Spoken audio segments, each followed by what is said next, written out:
Hi everyone, so time to give you an update on my 30-30 project. It's been a couple of weeks. I have got quite a lot to tell you. I feel like there is about 2 videos worth, but I'll try not to go on too long.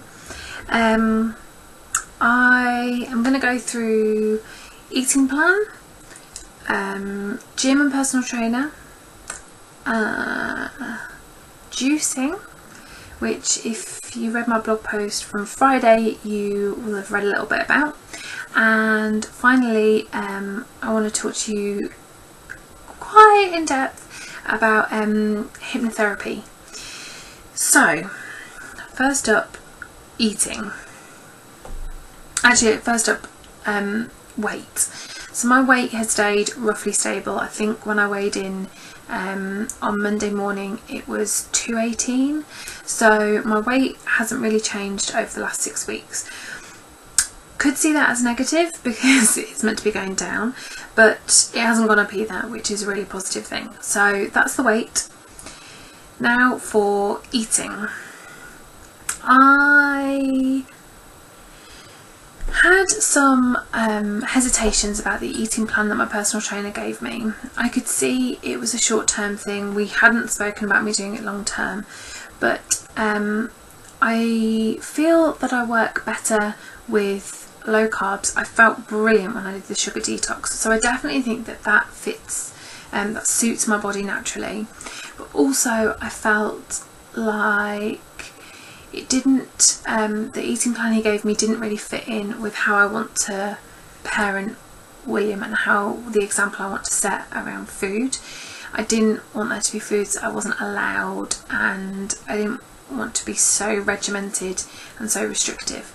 And so there were a few things that were holding me back, and I basically got bored, and after my cheat meal I didn't really get back on track, which, yeah, I just didn't really get on with it, and I didn't feel as energetic and as glowy on that as I did on the sugar detox. So the sugar detox style of eating is definitely where I want to get back to. That's eating. Then there's the gym. So gym, my mate Jim, £50 a week, I mean £50 a month. Brilliant gym, would highly recommend it. Very friendly, great equipment. It was £50 a month because I was doing it on a rolling contract. It would have been cheaper if I'd have taken out 12 months. What I didn't realise when I took out the membership was that the next day William was going to get chicken pox and my father-in-law was going to be hospitalised, and my job was going to ramp up and become more demanding, but in a really positive way. And I didn't really appreciate that maybe I was demanding too much of Mark and not really giving him the time and the space that he needed to be able to plough into his career and himself. For me, in terms of spare time, it's reduced anyway because of work, and it's reduced more because of work demands having increased. And my priority is to, be healthy, spend time with my family, and to do my blog. They're my 3 things that I want to dedicate my spare time to. And in terms of health, I felt like the time that I was spending at the gym was pulling me away from being able to do the healthy eating, like the preparation and everything. And if I did do the preparation, then that was pulling me away from spending time with Mark and William, which seems to negate the benefits. And so overall decided that I would rather focus on being active in everyday life and having active weekends with William and Mark, and maybe look at starting to run again on my own and save the money, and just be honest with myself that actually I don't have the time to dedicate to the gym. I don't have the time at the moment that I'm going to choose to spend going to the gym. I was maybe getting there once or twice a week, and that's not really enough to justify the cost. So I've actually cancelled my membership. I phoned up yesterday to inquire, but they were really good and cancelled it straight away. So it's just like a 30-day notice thing. So that covers off eating and the gym. What was the juicing? So Mark and I watched, I always say this wrong, Fat, Sick and Nearly Dead, and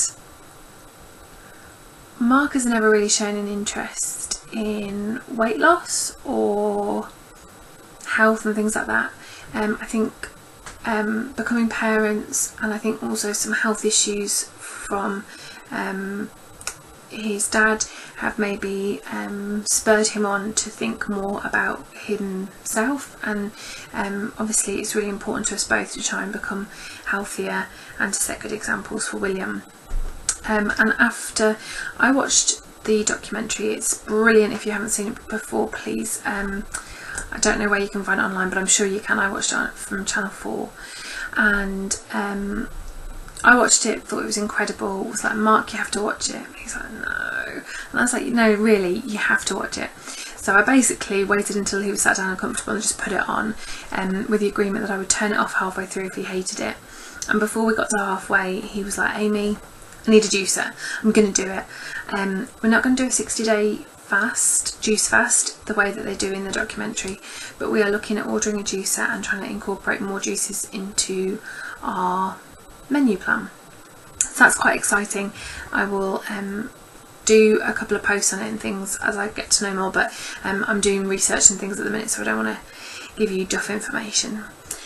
So that's where I am with juicing, but I am conscious that I need to be careful that I don't have too many fruit juices in my juices. That sounds like a juices a lot of times. I need to make sure that I have the right vegetable to fruit ratio, because obviously I don't want to have juices that are really high in sugar, because it's not going to help my polycystic ovarian syndrome. Lots of bloopers, apologies for that. Then hypnotherapy. So this is kind of a big one. I feel like this is like a, let me take a bit of tea.